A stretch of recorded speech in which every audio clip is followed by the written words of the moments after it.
Il-Bord tal-Gvernaturi fl-Awtorità tal-Lens iddelega ħafna mill-poteri tiegħu lil kap eżekuttiv James Piscopo. Sorsi fil-Lens interpretaw din il-ħaġa bħala rebħa għal kap eżekuttiv, ħaġa li tħalli biss ftit deċiżjonijiet importanti li se jkollhom bżonn is-siġġiel u l-approvazzjoni tal-Bord.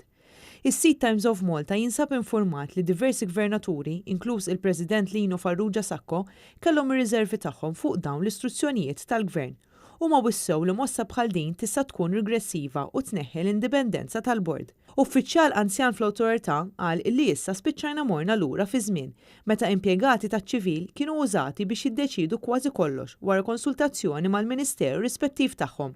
Persuna oħra qalet li raġuni għal bidliet fil-liġi u l-ħolqien tal-Awtorità tal-Lens kienu sabiex ineħħu l-enerġija kkonċentrata madwar il-kap eżekuttiv.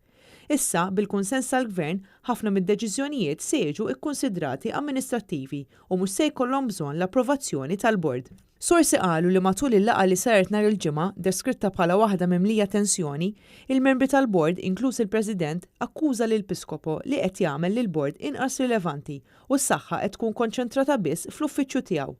Waqt din il-laqgħa ma ttieħed ebda vot u kien biss ir-rappreżentant tal-Oppożizzjoni id-Deputat Ryan Kallus li oġġezzjona għal dan kollu.